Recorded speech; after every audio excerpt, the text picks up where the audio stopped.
Merci pour cette introduction.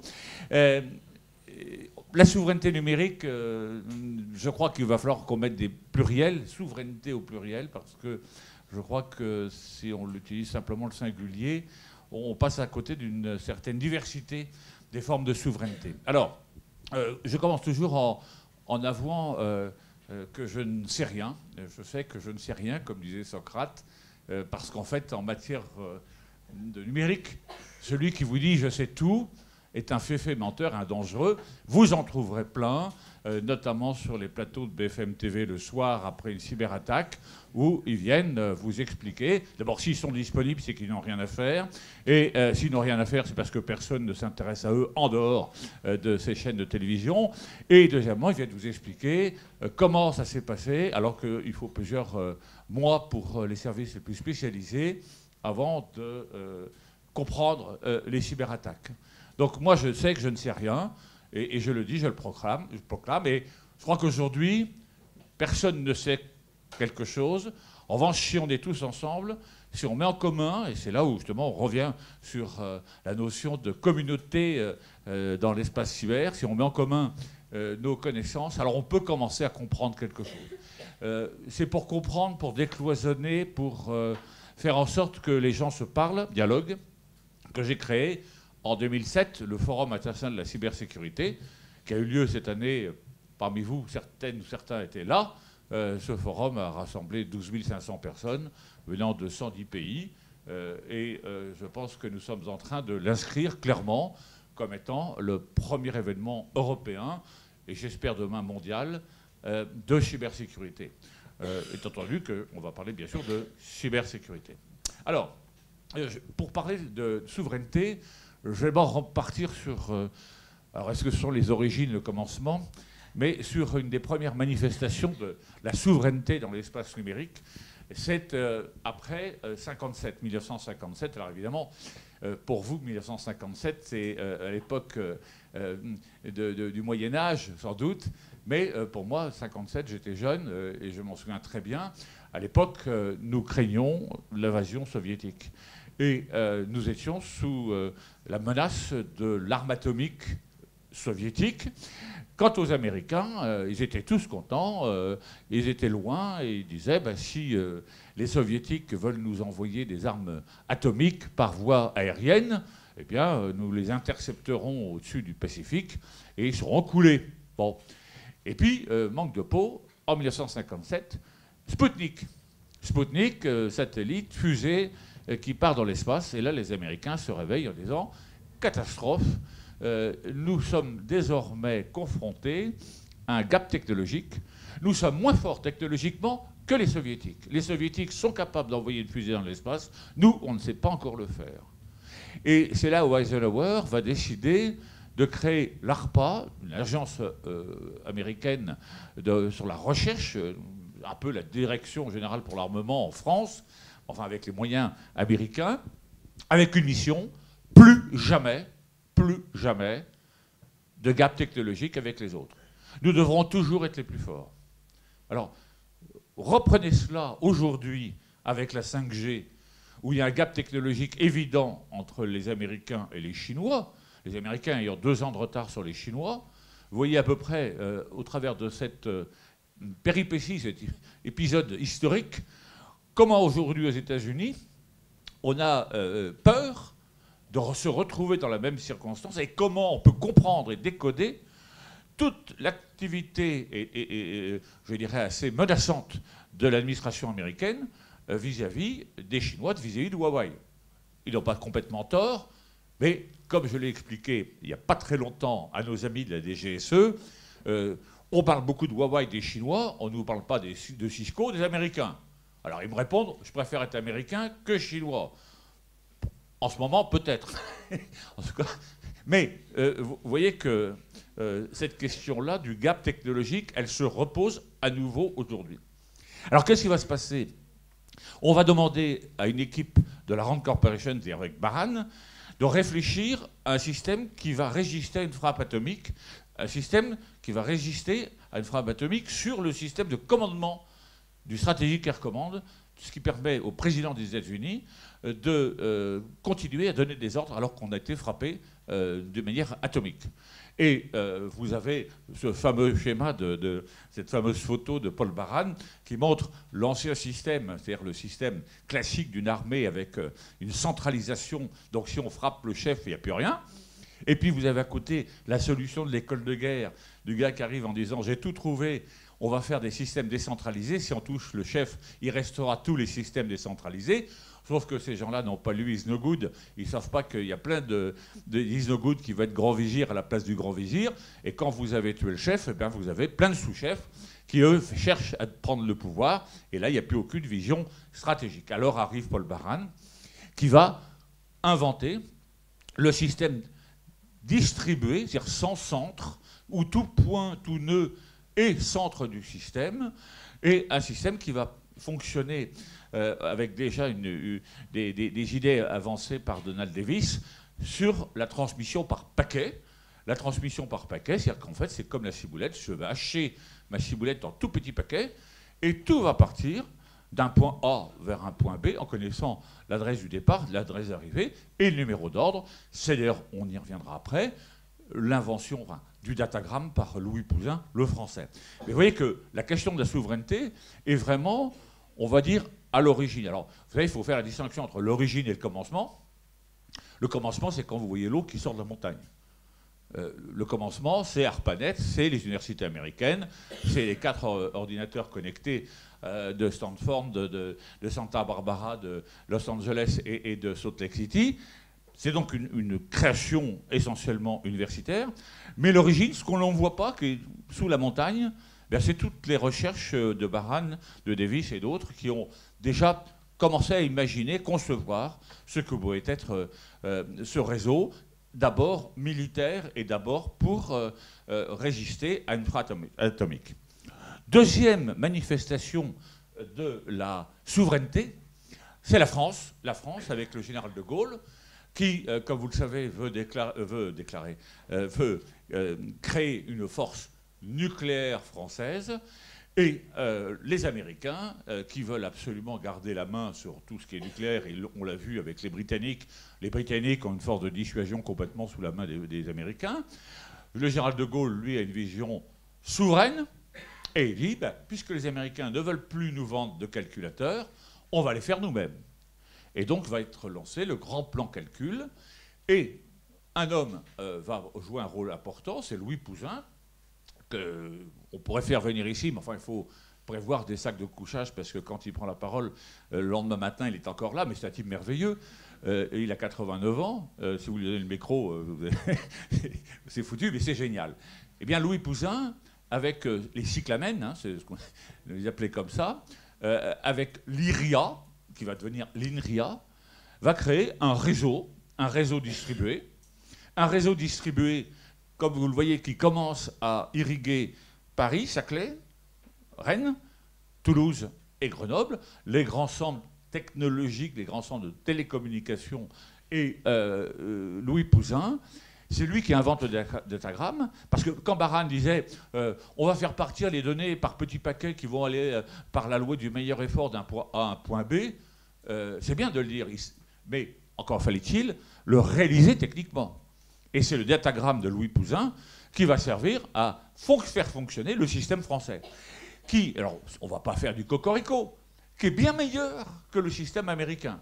Pourquoi? Parce que les ordinateurs français peuvent être hétérogènes. Alors qu'aux États-Unis, non seulement il faut qu'ils soient homogènes, mais en plus, si on veut mettre des ordinateurs hétérogènes, il faut mettre plein d'interprètes pour pouvoir transférer sur des normes compréhensibles par des autres ordinateurs. Et puis surtout, on n'est pas encore dans le TCP/IP, la norme de protocole qui, en 1983, lorsqu'elle va être adoptée, va permettre à ARPANET de devenir Internet. Et Pouzin, pourquoi son système a foiré? Parce qu'en 1974 est mort le dernier président de la République française, Georges Pompidou. Après, Comme disait Mitterrand, il y a eu des comptables, des rigolos et des gens qui sont... oui, bon, je ne vais pas faire ici de politique, mais le dernier grand président, c'est Georges Pompidou, qui avait une vision industrielle, une vision pour la France, et surtout qui avait une vision sur le long terme. Le politique aujourd'hui, sa vision, c'est 2022. Après, il ne sait pas où on va. Or, à l'époque, on avait des hommes politiques et des femmes politiques qui avaient une vision d'avenir et qui raisonnaient sur les 20 ans, sur les 30 ans. Alors, qu'est-ce qui va se passer ? En 1974, Georges Pompidou meurt, arrive Giscard, et Giscard, bon, chacun fera ce qu'il veut, il pensera ce qu'il veut, est le grand fossoyeur de l'Internet français. Alors pourquoi ? Parce que, à l'époque, tout le système repose sur la Compagnie internationale informatique, la C2I, qui est une compagnie française qui a besoin effectivement un peu d'être renflouée avec un peu plus de fonds propres. Et l'élection de Giscard en 1974 se fait avec des fonds américains de la Compagnie General Electric. Alors, comme par hasard, en 1974, eh ben, on va donner à la Compagnie General Electric raison par rapport à la C2I. Et donc, la France va choisir autre chose. Elle va choisir le Minitel. Alors ça, c'est génial. On est souverain, mais alors tout seul. Et la France va aussi torpiller ce qui aurait pu être l'Airbus européen, Unidata, puisqu'à l'époque, on avait C2I, France, Philips, Pays-Bas, Siemens, allemand, qui avaient commencé à créer un consortium pour véritablement faire sortir une informatique européenne. Alors, donc, voilà l'état de la France en 1974, et je vous dirais très sincèrement qu'il va falloir attendre 1999, c'est-à-dire Lionel Jospin, Premier ministre, et 2002, Jean-Pierre Raffarin, Premier ministre, pour que la France revienne sur Internet. Donc vous voyez qu'on a 30 ans de vide absolu, 30 ans pendant lesquels la France a cru jouer toute seule sa souveraineté, manque de peau, ben, elle a perdu. Et donc, elle a eu un retard considérable. Et c'est très grave parce que Internet, enfin l'espace numérique, qui va au-delà d'Internet, est un espace qui se développe avec une vitesse colossale. Regardez, quand on est face au nombre d'ordinateurs connectés, en 69, il y en a 4. En 2008, il y a plus de machines connectées qu'il y a d'êtres humains vivants sur la planète. Et là, en 2020, selon les cabinets, on sera plutôt sur 80 milliards de machines connectées et 1000 milliards en 2030. Donc tout va très très vite. Et vous voyez que si vous perdez du temps, eh bien vous arrivez trop tard et en fait tout vous est imposé et vous avez perdu la guerre, si je puis dire. Et tout va très vite aussi. Regardez comment explose la vitesse de calcul. Aujourd'hui, on raisonne en pétaflops, c'est-à-dire en nombre d'opérations de calcul par seconde par une machine. Aujourd'hui, c'est 1 million de milliards de calculs par seconde. Dans quelques années, 2 ans, 3 ans, on sera à 1 milliard de calculs par seconde. En matière de données, là aussi, pardonnez-moi, ce n'est pas le fioul, l'or-loir, mais pourquoi ? Parce que plus vous consommez de fioul, plus vous consommez d'or noir, bon, il y en a. Or, plus vous consommez de données, plus il y en a. Et vous voyez que, par exemple, on s'attend à ce que, dans les années à venir, eh bien, en 2030, par exemple, on remplira tous les ans en plus 1000 milliards d'un disque dur d'un téraoctet en données nouvelles. Ça veut dire que là, la donnée prend une dimension complètement nouvelle, j'allais dire assez inattendue par rapport à ce qu'on avait jusqu'à maintenant.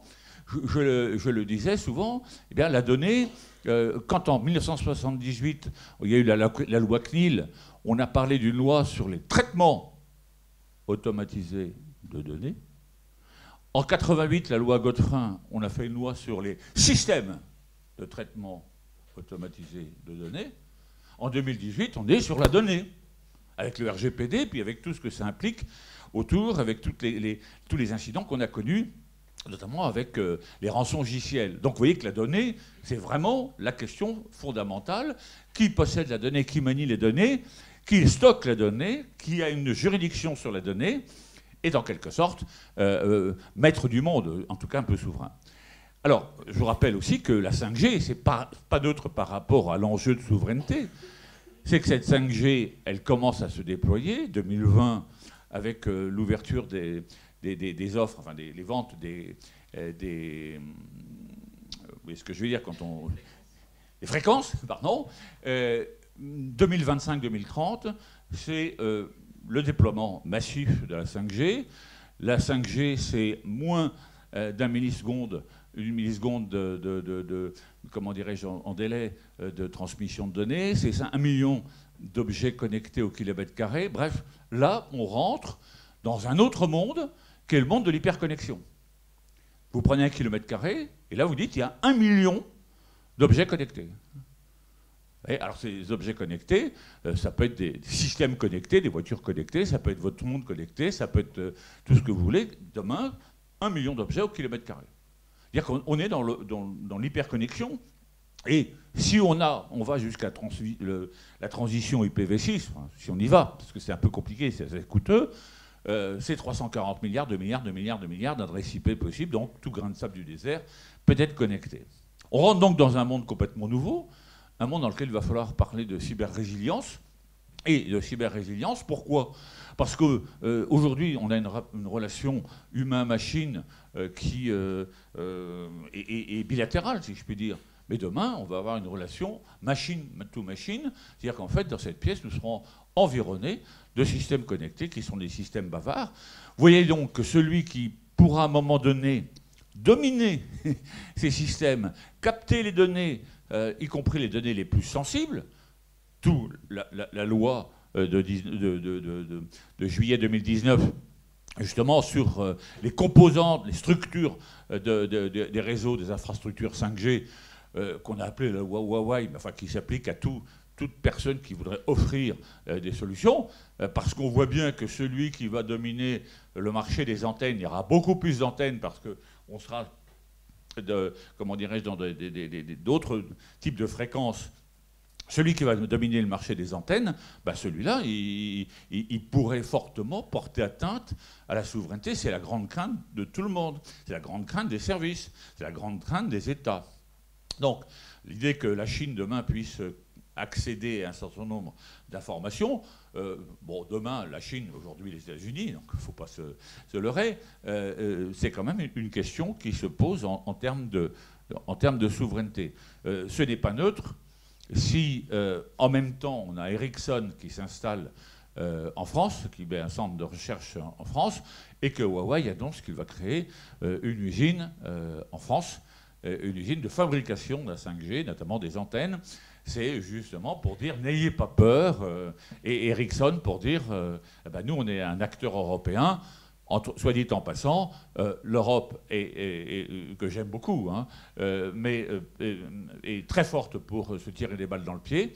Regardez comment on a laissé des grands fleurons partir, et qu'aujourd'hui, alors qu'on a Ericsson et Nokia qui pourraient apporter une réponse à la question de la 5G souveraine européenne, eh bien, on ne peut pas dire qu'il y a un engouement, une décision, encore qu'avec Thierry Breton, les choses changent un peu. Alors quand on parle de souveraineté, on a un peu tendance, si vous voulez, à parler de la souveraineté telle qu'on la connaissait historiquement. Je vous laisserai tous les slides. Alors mes slides sont parfois un peu remplis, mais c'est fait exprès pour que vous puissiez avoir un peu de doc. Et, bah. Oui, quand quand j'étais étudiant en droit, on apprenait la souveraineté de l'État, Karine Malberg.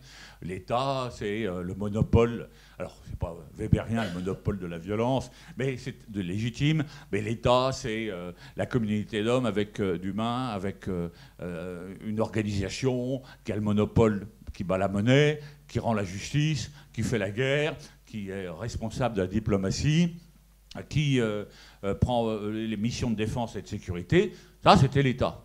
Alors aujourd'hui, quand vous reprenez l'État versus transformation numérique, vous avez quand même un certain nombre de raisons de vous dire que reste-t-il en fait d'un État qui est en train de se faire détricoter. Je vous prends un exemple. Vous prenez les cryptoactifs. Alors, je ne vais pas parler de crypto-monnaie parce que ça fait hurler la Banque de France, elle a raison.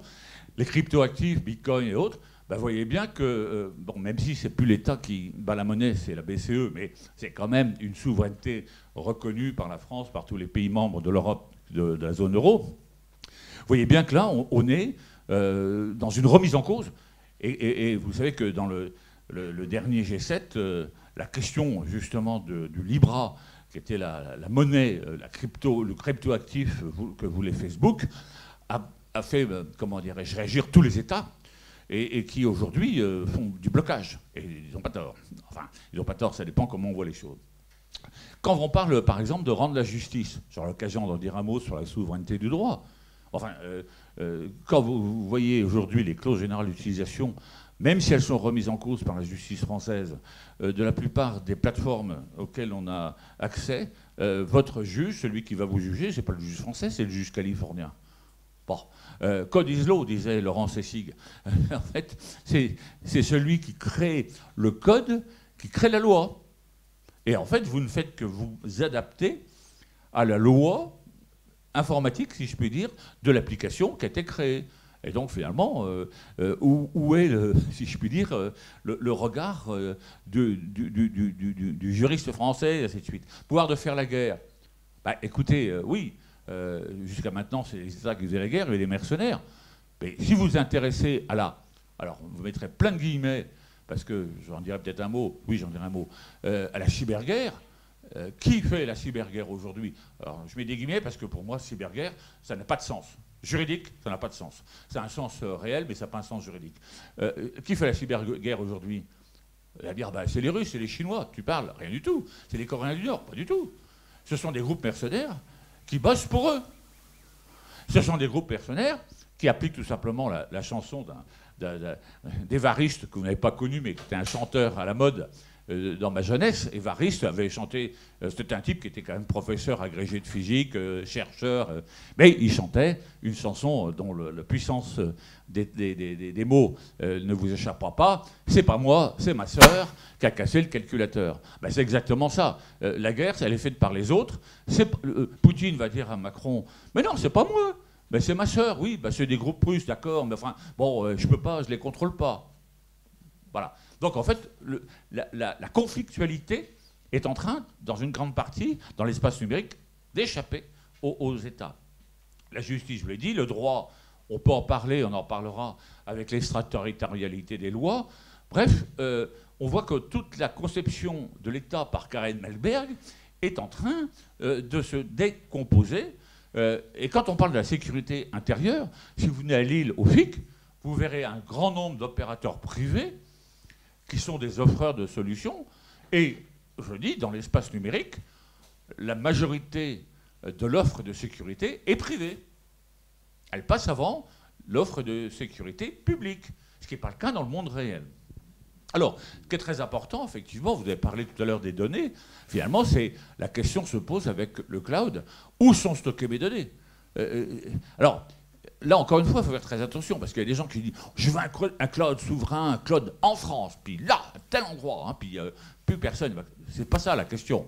Est-ce que c'est un cloud sûr? Est-ce que c'est un cloud en qui j'ai confiance?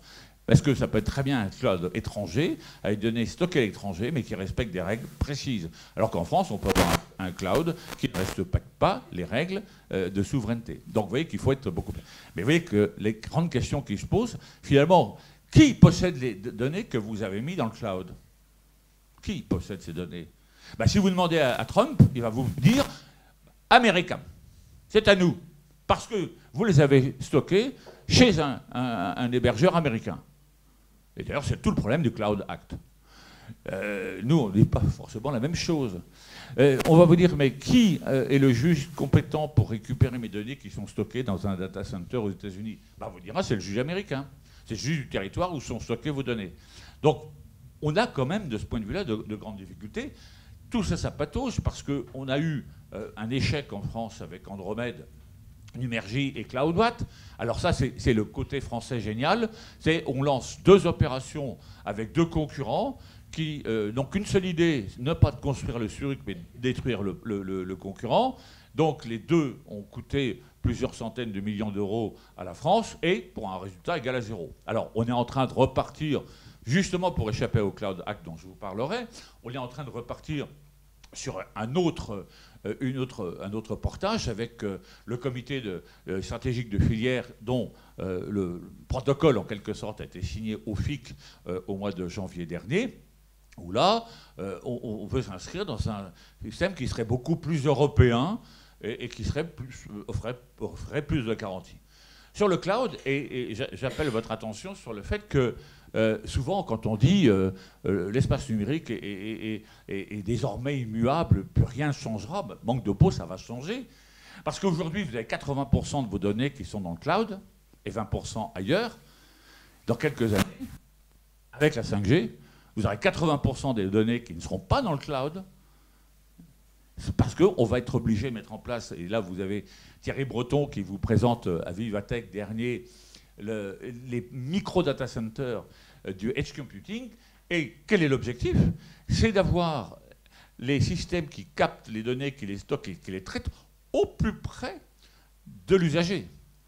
Comprenez que si vous avez une voiture autonome A qui arrive à un carrefour et une voiture autonome B, et que si les données que vont s'échanger A et B doivent d'abord partir au Canada ou alors à Kuala Lumpur pour être traitées et revenir, vous allez dire, mais ça met très peu de temps. Sauf que quand on est avec la voiture autonome, il faut que ça soit quasiment du temps réel. Pareil, quand on veut faire comment dirais-je, des opérations chirurgicales à distance, les Chinois l'ont fait récemment à 3000 km de distance. Pourquoi ils l'ont fait? Parce qu'ils ont utilisé la 5G et que la 5G a permis un traitement de données vraiment en temps réel. Donc, parce que les données étaient traitées sur place à côté du patient et non pas loin. Donc ça, attendez-vous à ce que demain, on ait des petites, comment dirais-je, armoires comme ça, partout, dans les trains, dans les métros, dans les bureaux de tabac, ainsi de suite, parce que ça sera véritablement une nouvelle forme. Et donc là, on voyait qu'on rapatrie dans une certaine mesure, où on maintient les données sur notre propre territoire. Donc la question n'est plus de savoir est-ce que mes données sont loin, c'est comment sont-elles protégées sur mon territoire et comment elles s'intègrent dans une 5G qui elle-même est souveraine. Autre point de souveraineté qu'il faut aborder, parce que vous avez tous, et nous avons tous des smartphones, des ordinateurs, ben, ils sont fabriqués d'abord la plupart du temps par les Chinois, parce qu'on a abandonné le hardware, on a abandonné même le software, mais maintenant tout est extérieur à nos territoires, européens en tout cas. Mais qu'est-ce que vous avez dans vos appareils pour les faire fonctionner? Ben, vous avez des terres rares. Or, ces terres rares, ce sont des terres qu'on trouve à 90-95% en Chine.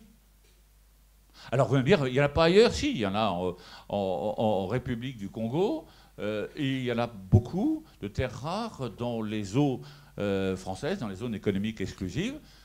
Sauf qu'aujourd'hui, pour les exploiter, il faut dépenser des sommes importantes. Et avec, évidemment, pour nous, une contrainte que n'ont pas les Chinois, c'est la contrainte environnementale. Dès que vous percez un trou aujourd'hui, vous avez immédiatement contre vous tous ceux qui voudraient le reboucher. Et donc, on est vraiment dans une situation particulière. Alors, ça, c'est une question vraiment géopolitique, parce qu'à un moment donné, les Chinois ont fait monter les prix des terres rares, en disant, bon, ben, puisque vous m'embêtez, j'augmente les prix des terres rares et ça va vous coûter plus cher. Sauf que comme ils fabriquent eux-mêmes la plupart des équipements, des matériels, ça renchérissait le prix d'achat donc, vous voyez, ils avaient un effet boomerang. Mais ça, c'est une vraie question. Et beaucoup de gens sont en train de réfléchir à des remplacements aux terres rares. Pourquoi faire? Ben, pour sortir justement de cette dépendance et retrouver une forme de souveraineté. Une autre question un peu de souveraineté qui est intéressante, c'est la construction d'Internet. La construction d'Internet, enfin la construction de l'espace numérique, mais surtout d'Internet. Contrairement à ce que certains pensent, ce n'est pas un réseau, mais c'est le réseau des réseaux. Internet, ça vient du mot interneting. La première réunion en 1972 à Washington, où Tim Berners-Lee, Roberts et Berners-Lee et d'autres ont présenté en quelque sorte la première maquette de ce que pouvait être un Internet avec une quarantaine de machines connectées. Interneting, c'est le réseau des réseaux. Alors, ce petit crowbar est intéressant parce qu'il vous présente Internet un peu comme le plan de métro, sachant qu'il y a à peu près 65 000 réseaux autonomes votre fournisseur d'accès, Orange pour moi, en a plusieurs, et tous ces réseaux sont connectés, on passe de l'un à l'autre par des correspondances comme dans les stations de métro.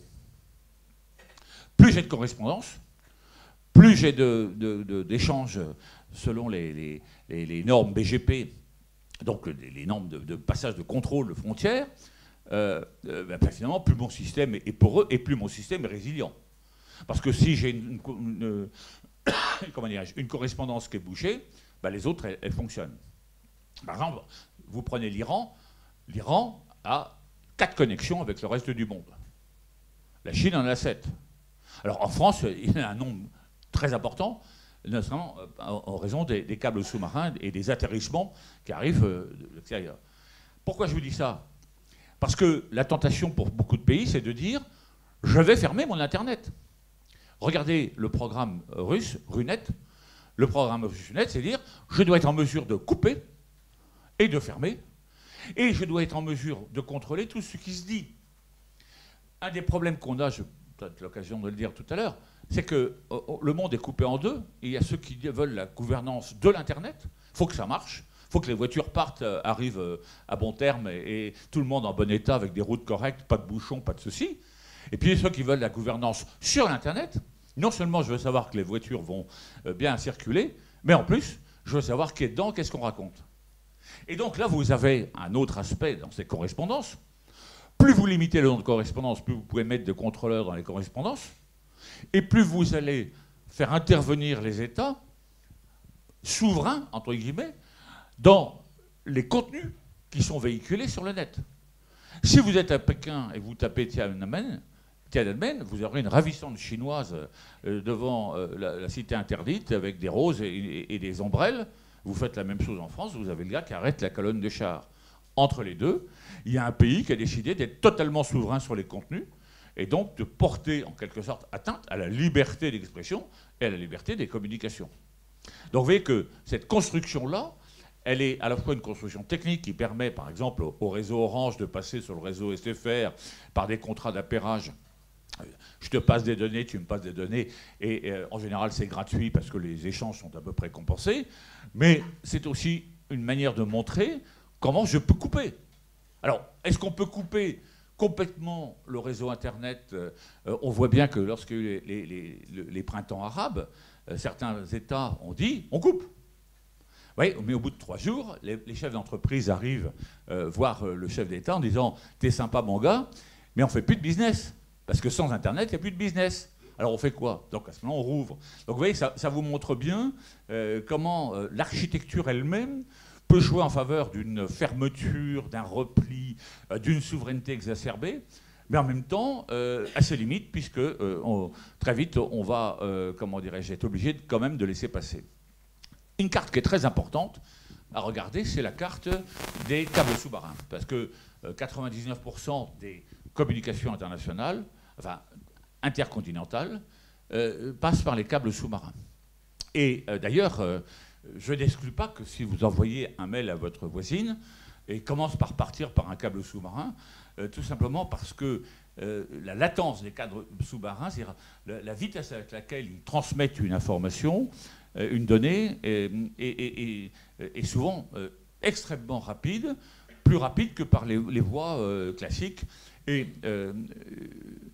pour vous parler justement de cette latence, vous la faire comprendre, si je vais dans mon village en Bourgogne, j'ai 2 solutions. Ou bien je prends l'autoroute A6, c'est plus long, mais le débit est plus rapide, et j'arriverai plus vite.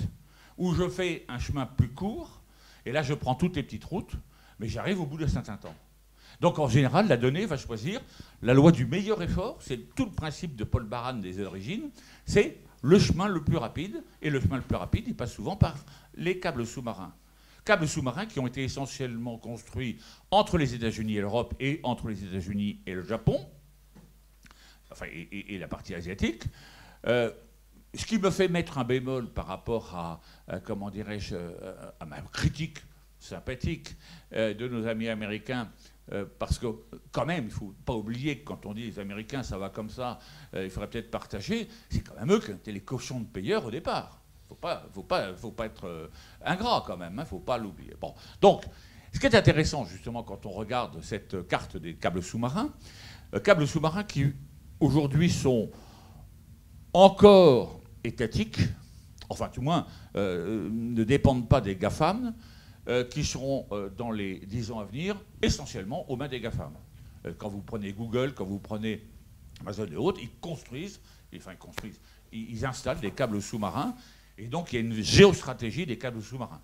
D'ailleurs, quand vous regardez le Brésil, vous voyez que le Brésil, l'Afrique du Sud, l'Inde, et puis on retrouve l'Asie, c'est la volonté de sortir du système, comment dirais-je, américain, pour s'autonomiser, et pour faire en sorte qu'on ne soit pas obligé de passer par les câbles américains pour pouvoir envoyer des informations de bonne qualité.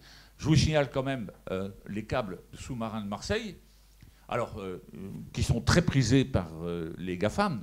Souvent on dit, tiens, Microsoft s'installe, met des data centers à Marseille. Alors on dit, bon, bah, ils ont dû avoir, comment dirais-je, des aides par la municipalité, où ils se sont dit, tiens, je vais mettre ça là, ça va faire de l'emploi. Bon, pas du tout. C'est parce qu'en fait, les câbles sous-marins qui partent de Marseille sont excellents en termes de latence, et ils irriguent pratiquement toute la partie Égypte, Moyen-Orient. Alors, quand on regarde ça, effectivement, on se dit, on voit là, par exemple l'Afrique qui est de plus en plus contournée, dans le bon sens du terme, par les câbles sous-marins, et donc qui va permettre, et qui permet déjà à des pays africains de connaître une transformation numérique, qui est une transformation numérique qui peut être très rapide. Si vous allez au Sénégal, vous verrez que dans certains villages au fin fond du Sénégal, qui sont reliés par la fibre optique, vous pouvez payer avec un smartphone. Faites-le à Romorantin. Bon, j'ai rien contre Romorantin, je ne suis pas sûr que ça marche. Et très intéressant, le Sénégal. Moi, je fais 20 fois que je dis, il faut être au Sénégal. Il faut y être.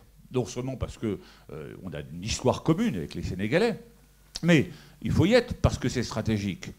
Et à plusieurs reprises, on a monté un colloque, une sorte de mini-FIC à Dakar, qui est tombé à l'eau. Pourquoi il est tombé à l'eau ? Parce que les entreprises françaises et européennes ont dit « Oh non, c'est pas intéressant, l'Afrique, c'est pas le business, ça vaut pas le coup. » Ouais, enfin, qui est actuellement au Sénégal ? C'est Huawei. Alors nous, qu'est-ce qu'on dit aux Sénégalais ? Oh les amis, en vertu de nos accords et de nos amitiés séculaires, on va vous faire un prêt à 0%, vous allez voir, c'est super. Que font les Chinois ? Ils arrivent en disant « Les amis, c'est gratuit. » Bon, ce qu'ils ne disent pas, c'est que c'est l'installation des conduites d'eau et des robinets qui est gratuite, mais quand les Sénégalais tournent le robinet, c'est un peu plus payant. Mais ils se rattrapent, les Chinois, sur la bête. Mais vous voyez bien que là encore, on est dans une question de souveraineté. Quand on dit les routes de la soie, quand on parle des contournements numériques par la Chine, on a une démonstration. L'autre point qui est intéressant, l'affaire Snowden, enfin l'affaire Prism. Vous n'avez pas besoin d'envoyer des gars avec des imperméables mastiques, le chapeau et le journal ouvert au milieu avec un trou pour espionner. Vous mettez tout simplement des systèmes pour renifler à la sortie des câbles sous-marins ou à l'entrée des États-Unis. Et là, vous avez tous les flux. Et je vous montrerai pourquoi on a tous les flux. Ça, c'est également intéressant en termes de souveraineté. Alors, c'est plutôt en termes de rapport de force. Vous savez, c'est ça qui est terrible. C'est qu'en France, on ne vous dit pas la vérité. C'est-à-dire que les hommes et les femmes politiques aujourd'hui, ils ont un discours has-been, dramatiquement has-been. Parce que si j'étais président de la République, je dirais, mes chers compatriotes, nous étions encore habitués à une France au milieu de la map monde, avec l'Atlantique, les États-Unis, la Russie, la Sibérie et la Chine. Maintenant, c'est fini. Le centre du monde, c'est l'Asie. Pourquoi c'est l'Asie ?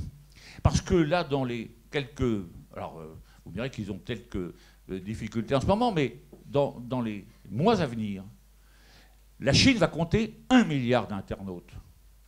Quand vous avez 1 milliard d'internautes sur un marché fermé, avec des centres de recherche au top, avec des bataillons de jeunes qui vont faire des formations numériques, alors qu'en France, il y a des bataillons de jeunes qu'on envoie à Tolbiac en socio-psycho du moral des petits oiseaux au sud de la Loire et qu'on les envoie, mais au casse-pipe. Là, moi je dis une chose, il y a des hommes politiques et des femmes politiques qu'il faudrait fusiller tous les matins pour l'exemple. Ils ne savent pas pourquoi, mais nous, on le sait. On le sait. Alors regardez un petit peu l'évolution.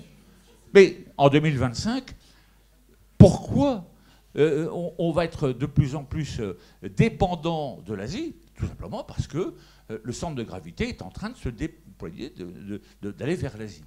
Alors, quand on a un réseau Internet aussi diversifié, aussi important, en pleine croissance, on peut se poser la question, mais enfin, qui gouverne? Qui gouverne Internet? Alors, est-ce que c'est l'ONU? Parce qu'on dit, bon, j'ai un réseau international, on a une organisation internationale, l'ONU, on a dans l'ONU l'Union internationale des télécommunications, qui est aux télécoms pour l'ONU ce que l'UNICEF est pour les enfants, ce que l'UNESCO est pour la culture. Donc, en avant, l'ONU, s'il vous plaît, gouvernez Internet. Alors l'ONU a cherché à le faire. Et à Dubaï, en 2012, au sommet de l'UIT, eh bien, il y a eu la fracture du monde en deux, comme je vous l'ai dit, entre ceux qui veulent la gouvernance de l'Internet et ceux qui veulent la gouvernance sur l'Internet. Et donc toutes les grandes démocraties du monde, c'est-à-dire la Corée du Nord, c'est-à-dire Cuba, c'est-à-dire en fait l'Arabie Saoudite, la Russie, la Chine, ont dit, nous, on veut une gouvernance qui permet, pour la sécurité nationale, de savoir tout ce qui se raconte. Donc vous voyez à peu près le modèle chinois d'aujourd'hui. Donc échec. Deuxième tentative de l'ONU, c'est-à-dire, bon, comme on est dans un monde un peu difficile, avec des tensions, avec des cyberattaques, bon, essayons de pacifier. Et donc, à l'ONU, on va pacifier. Et on va pacifier d'abord en se mettant d'accord sur le droit. Faut-il créer un droit nouveau en matière d'espace numérique? Tout le monde se réunit et dit en 2013, non, le droit international permet de régler tous les problèmes en matière de paix dans l'espace numérique, de relations pacifiques entre les États. Très bien, ce sont les groupes d'experts gouvernementaux. 2013, tout le monde sort, s'embrasse et tout va bien. On se dit, on se donne un rendez-vous en 2015 et on va commencer à rentrer dans le détail. Et en 2015, bon, ça va pas trop mal, on avance un peu. Vous voyez, là, 2013, c'est le titre. Là, on est dans les têtes de chapitre. Puis en 2017, là, on rentre dans le texte lui-même. Et on va retrouver exactement la même opposition entre les uns et les autres. Donc aujourd'hui, l'ONU est complètement bloquée. Et je vais même vous dire une chose. À la demande des Russes, l'ONU a voté une résolution. Et à la demande des Américains, en même temps, elle a voté une autre résolution. Les deux sont totalement contraires. Et vous avez des pays du monde qui ont voté pour l'une et pour l'autre. Donc si vous voulez bloquer un système, il n'y a pas trouver mieux. Alors qu'est-ce qu'on va trouver d'autre? On va trouver les associations américaines. Pourquoi? Parce qu'en fait, avant qu'on arrive à un Internet tel qu'on le connaît aujourd'hui, il y a eu beaucoup de balbutiements. Et on a décidé, si vous voulez, de gérer, en tout cas sur le plan technique, Internet au travers d'associations de droit californien.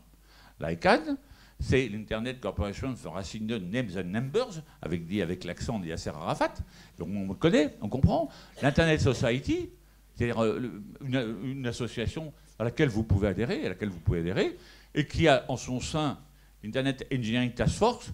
Et si vous voulez, si vous avez une idée géniale, vous allez envoyer ce qu'on appelle une request for comment, une requête pour commentaire. C'est la construction du système Internet est passée comme cela. C'est-à-dire, en fait, les gens envoient une idée et la communauté la valide. Quand elle est validée, ça devient la RFC numéro de temps et ça devient la norme pour Internet. Donc, vous voyez qu'on est dans la construction technique du système. Vous avez un numéro de RFC pour le mail, un numéro de RFC pour le web, un numéro de RFC pour l'adresse IP, enfin bref. Et puis, il y a le W3C, c'est le consortium sur le web, qui, lui, est censé faire en sorte qu'il y ait un web accessible par tous, pour tous, partout. Bon. Très bien, mais ces associations de droit américains, je pourrais dire un mot tout à l'heure à propos de l'ICANN, posent un problème. Quand on sait, par exemple, que jusqu'au 1er octobre 2016, le .fr était sous la tutelle du département du commerce américain, ça vous donne quand même à peu près une idée de ce que peut être la dépendance d'un pays comme la France. Mais quand je dis le .fr, c'est le .eu, c'est le .uk, c'est le .be, c'est le point... Tous les points territoriaux étaient sous la... Donc, c'est pas mal les associations, mais c'est pas top. Et on a beau avoir tapé sur la table en 2015, 2016, même un petit peu avant avec Dilma Rousseff, qui était la présidente du Brésil, ça reste quand même quelque chose de très américano-centré, j'en dirais un mot après. Alors les conventions régionales, on a des conventions régionales, la convention de Budapest, la convention de Malabo pour l'Union africaine, la convention du Commonwealth, ainsi de suite. Mais c'est bien. Mais par exemple, si vous prenez la convention de Budapest, c'est 64 pays qui l'ont ratifiée. Ben, moi, je veux que tout le monde ratifie, sinon ça ne sert à rien. Vous pouvez vous mettre d'accord entre copains, mais si les autres ne sont pas d'accord avec vous, votre convention a peu de... L'Europe, bon, l'Europe, elle se réveille. Bon, l'Europe se réveille. Il y a eu le sommet de Tallinn en 2017. Et puis là, je dois dire que, et je ne fais pas de pub pour la commission actuelle, mais la présidente d'une part et Thierry Breton d'autre part, bon, je trouve que Thierry Breton, c'est avec lui qu'on a rédigé le rapport sur la cybercriminalité en 2015-2005, qui a été un peu le début du commencement de la prise de conscience en France des phénomènes cyber. Donc avec Thierry Breton, on va pouvoir avancer avec une Europe qui ne se couche pas, comme elle l'a fait par exemple sur la taxe GAFAM. Parce qu'elle avait la chance, la possibilité, en 2017, comme elle l'a dit, on va faire une taxe sur les GAFAM. Et puis après, il y a comme quelques pays d'Europe qui ont commencé à dire « Ah oui, mais non !» Madame Merkel a dit « Oui, mais est-ce que je ne vais pas avoir des rétorsions, des représailles ?» Donc la France s'est retrouvée toute seule. Résultat, aujourd'hui, c'est l'OCDE qui a repris le dossier. Vous me direz que c'est pas mal parce que c'est plus planétaire. Mais l'Europe, à l'époque, a quand même loupé une grande occasion de montrer qu'elle pesait comme elle l'a pesé avec le RGPD. Les entreprises privées, il y en a qui disent, puisque les États, vous n'êtes pas capables de vous mettre d'accord, nous, Microsoft, on va créer la Convention de Genève de l'espace numérique. Bon, après, il y a des initiatives ad hoc, ainsi de suite. Et finalement, on dit, mais alors, c'est pas l'ONU, c'est pas les conventions régionales, c'est pas encore l'Europe, c'est pas les associations, c'est pas les groupes ad hoc. Qu'est-ce qui reste? Il reste les États. Simplement, une petite carte pour vous montrer que cette répartition du monde, selon les conventions, Budapest c'est en rouge, en jaune c'est Malabo, l'Union africaine, en vert c'est le forum sur la sécurité sur Internet. On voit que beaucoup de pays sont adhérents à plusieurs, mais il y a des trous dans la raquette. On n'a pas la Chine, on n'a pas la Russie, on n'a pas le Brésil, l'Afrique du Sud, l'Afrique sahélienne et les pays arabes. Donc vous voyez qu'aujourd'hui, une gouvernance mondiale, c'est pas terrible. Alors, je reviens justement sur le problème de la souveraineté et d'un cyberespace américano-centré. Vous savez que quand vous tapez mon adresse mail... vous mettez mon nom, mon prénom, @neuf.fr, et vous en souvenez. Mais en fait, c'est pas ça du tout. La réalité, c'est que derrière ça, il y a des chiffres. C'est exactement comme les numéros de téléphone sur votre smartphone. Vous mettez Aristide, Tartemuche, Sigismond, Fichepoil, et vous tapez sur Sigismond, Fichepoil, et à ce moment-là, c'est l'appareil qui appelle le numéro. Mais vous ne vous souvenez pas des numéros de téléphone de tout le monde. Donc il vous faut des bottins du téléphone. Enfin, je dis ça maintenant, le bottin du téléphone est en train de disparaître. En fait, des grands registres mondiaux où toutes les adresses sont répertoriées. Et ça, c'est le boulot historique de l'ICANN. Mais vous voyez que les 10 grands registres sont aux États-Unis, et il y en a 3 seulement qui sont, à l'extérieur des États-Unis, un à Londres, un à Stockholm et un à Tokyo. Donc toutes nos adresses, elles sont pour la plupart stockées dans ces grands registres. Et vous voyez comment on peut jouer la souveraineté. Ça, c'est une dernière décision de Trump. Les Iraniens avaient le site farsnews.com. Eh bien, ils ont reçu un mail. À partir de maintenant, c'est fini. Pourquoi? Parce que le .com était géré par les États-Unis. Donc, dans le cas des représailles, les Iraniens, bon, là, dans une certaine mesure, ça ne me dérange pas, si vous voulez bien. Mais ça vous montre bien que s'ils le veulent, tout ce qui n'est pas aujourd'hui en CCTLD, c'est-à-dire en top level domaine des countries, des pays, eh bien, c'est sous la main des Américains. Vous voyez que ce petit dessin, pas très gentil, mais regardez. Ça, c'est ce que dit Obama. Pourtant, Obama, c'est pas un type très méchant vis-à-vis des Européens. Mais qu'est-ce qu'il dit à propos d'Internet? Leurs entreprises, les nôtres, les fournisseurs de services, qui, vous savez, ne peuvent pas rivaliser avec les nôtres, essayent essentiellement d'empêcher nos entreprises de fonctionner efficacement. C'est-à-dire qu'à chaque fois que nous, on veut manifester une forme de souveraineté, en fait, c'est parce qu'on est jaloux des entreprises américaines et on veut les empêcher de fonctionner. Vous voyez. Nous, on a possédé Internet, et ils ont raison, il a raison. Encore que, modulo, Louis Pouzin. Bon, nos entreprises ont créé, développé, amélioré. C'est vrai, il a raison. De telle manière qu'ils ne peuvent pas lutter. Ça aussi, c'est vrai, parce qu'ils ont tout fait pour empêcher le système d'avoir de la concurrence. Voilà. Donc, vous voyez que... alors, ce qui est génial quand même, c'est la dernière phrase d'Obama. L'Allemagne peut être sensible à la question des données personnelles en raison de son histoire avec la Stasi. Bon, dans la série, c'est pas très délicat. Bon, alors, évidemment, vous avez Stéphane Leclerc, le patron d'Orange, qui a répondu, ben, nous, les Européens, n'est pas les paillassons de l'Amérique. Vous voyez, cette domination américaine, ça vous montre que quand vous avez des échanges de flux, les Américains, pratiquement tous les échanges de flux, ça reste chez eux. Très peu passent par l'Europe. En revanche, nos échanges de flux passent beaucoup, notamment par les canaux, le canal des câbles sous-marins, directement aux États-Unis avant de revenir chez nous. Donc, vous voyez que là encore, on voit bien que la construction même du système est une construction américano-centrée. Là, c'est encore pire. 95% des sites sont hébergés aux États-Unis, voire au Canada.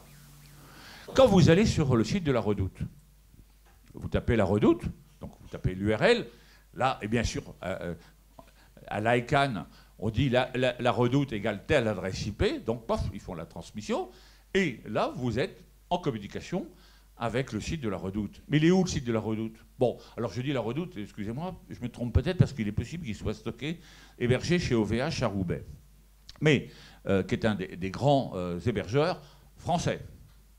Et quand on dit on ne peut pas faire, OVH, je les ai connus, c'était 3 gamins dans un parking, dans un garage d'un pavillon à Roubaix. Aujourd'hui, 15 ans après, c'est un des plus grands hébergeurs du monde. Bon, donc ça montre que quand on a des idées, on peut y arriver. Qu'est-ce que vous montre ce tableau?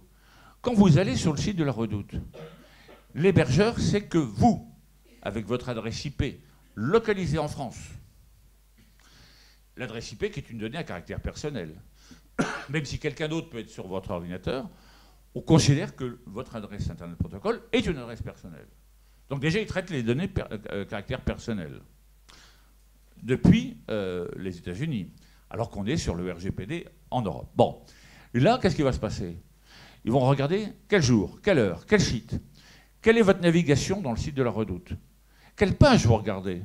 Alors vous regardez les tronçonneuses, vous regardez les tenues pour l'été, machin. Ensuite, ils vont regarder si vous prenez des liens hypertextes pour aller sur d'autres sites. Combien de temps? Donc tous les logs de connexion sont dans les mains des hébergeurs américains. Ça veut dire qu'en fait, tous les profilages des Européens se font aux États-Unis. C'est-à-dire qu'ils en savent plus aux États-Unis sur vous que le savent la DGSI ou la DGSE sur vous en France. Donc ça, là, je crois qu'il faut avoir ça à l'esprit, parce que quand on parle de souveraineté, la fuite de la souveraineté, elle commence tous les jours quand j'interroge tel ou tel site qui est hébergé, non pas en France, mais aux États-Unis.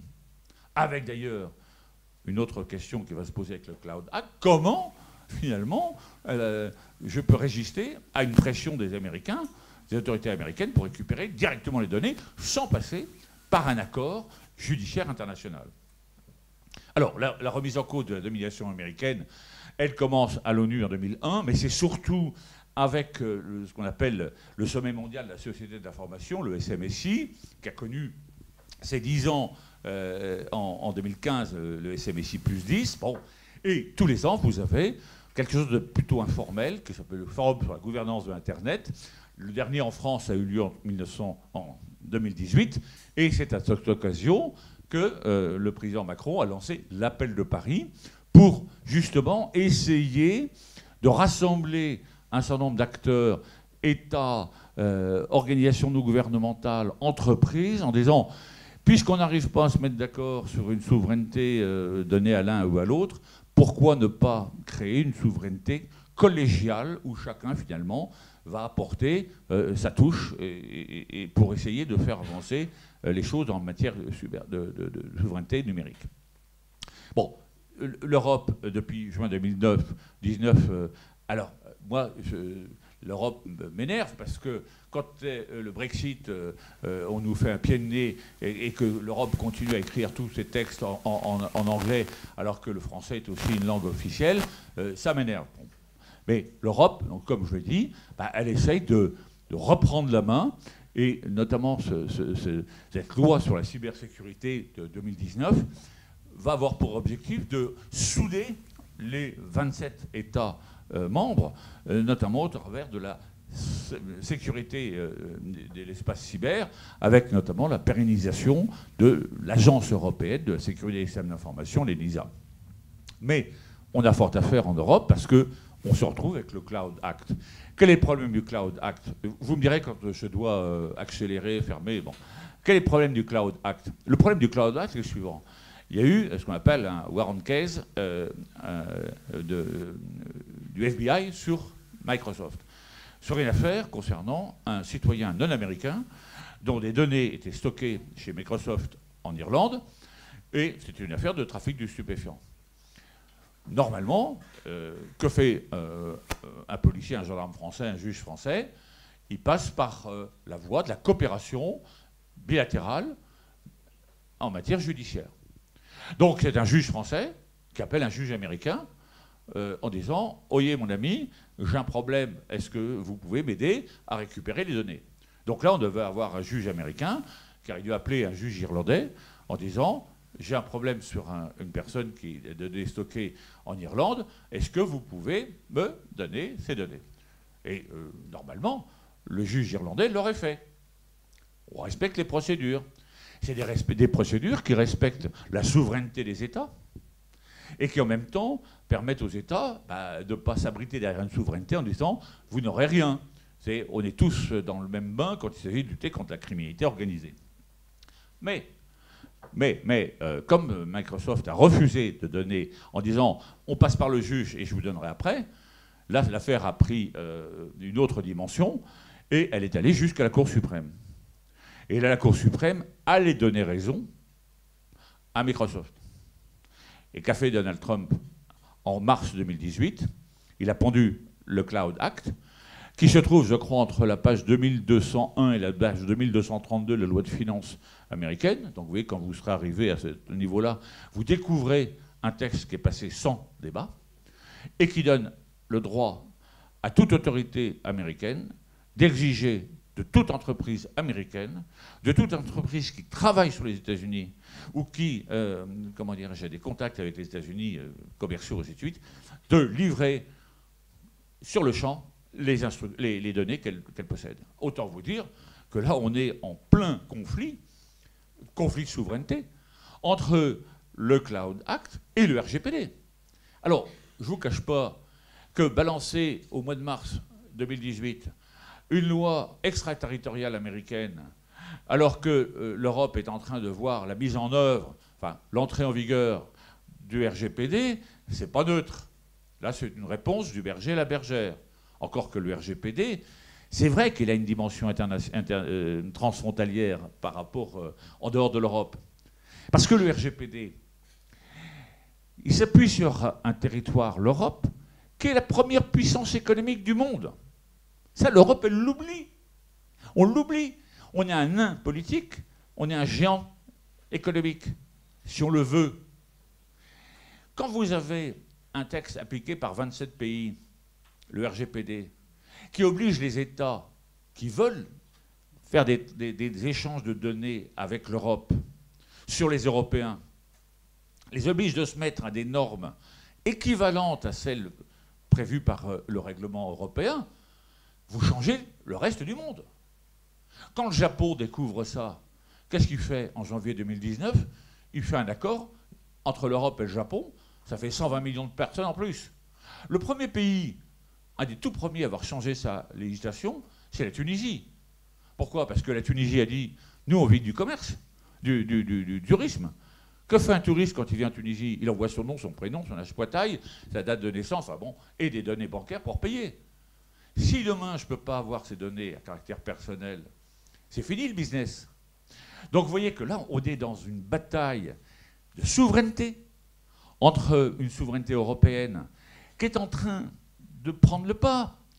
Et vous voyez, quand les gens sont anti-européens, parfois ils ont raison, mais souvent ils ont tort.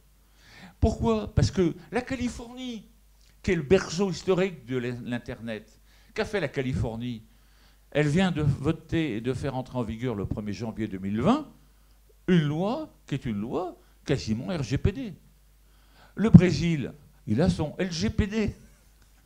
Bon, ça veut dire quoi? Ça veut dire qu'en fait, on voit bien que derrière un texte de loi, on peut avoir l'expression d'une forme de souveraineté dans un sens ou dans l'autre. Bon, souveraineté d'influence et d'accord avec le RGPD européen, souveraineté de, comment dirais-je, je ne pourrais pas dire de prédation, mais... Alors, est-ce qu'on peut rester longtemps comme ça en train de se battre entre les Américains et les Européens? Non.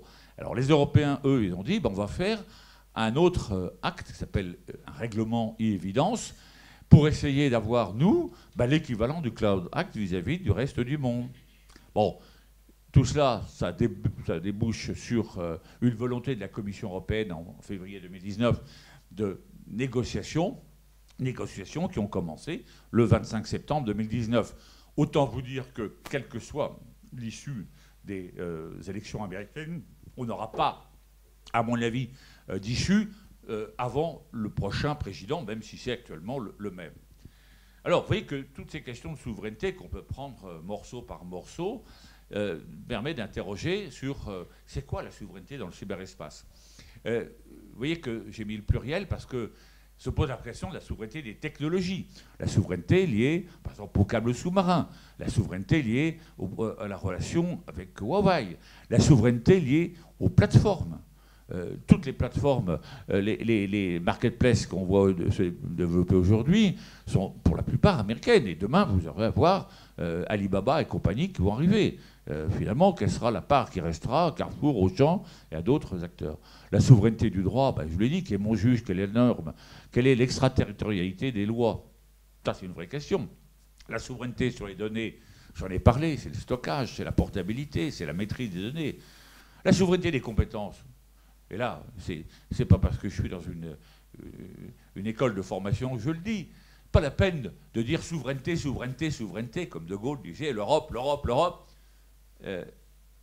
Commençons par se poser la question, quel est le socle de toute souveraineté? C'est la compétence. Si demain vous dites, j'ai des lois souveraines, combien de personnes pour travailler dans la recherche et le développement? Combien de personnes pour mettre en œuvre, je dirais, la gestion, la maîtrise des données dans les entreprises, dans les administrations? Combien de personnes pour lutter contre la cybercriminalité? Combien de personnes? Est-ce qu'aujourd'hui, j'ai assez de personnes par rapport aux besoins? L'Europe estime aujourd'hui qu'il lui manque 470 000 emplois dans le domaine. Alors, ce n'est pas la peine de dire on est souverain, puisqu'on a un trou complet dans la raquette. Donc, vous voyez que tous les efforts que peuvent accomplir les écoles de formation aujourd'hui, dans le sens on augmente la compétence de notre socle, et surtout, on le fidélise. Parce que si vous dites à des jeunes qui sortent d'école formés, bon, vous aimez la France, hein? Ben oui, vous l'aimez. Le drapeau français, oui. Vous pleurez devant la Marseillaise, oui. Bon, pas de problème. Vous allez rentrer et je vous donne 1 500 € net par mois. C'est bien, hein? Et là, on vous dit, mais attendez, excusez-moi, mais chez Microsoft, c'est 10 fois. Allez à Seattle, chez Microsoft. Et là, vous voyez l'endroit où on fabrique, si je puis dire, tous les logiciels, Windows, tout ce que vous connaissez aujourd'hui. D'abord, vous arrivez, vous voyez des parkings avec des bagnoles extraordinaires, des Porsche, des Ferrari, des machins. Et puis on vous fait descendre dans un grand sous-sol, genre... et puis là, vous voyez un truc sans accès à la lumière normale, mais avec des cloisonnements, mais des cloisonnements, c'est un open space, avec des lits, des armoires, des fours à micro-ondes, une petite télé, et puis l'espace travail. Et on vous dit, vous voyez les gens qui sont là, bah, ils sont là pendant 4 mois.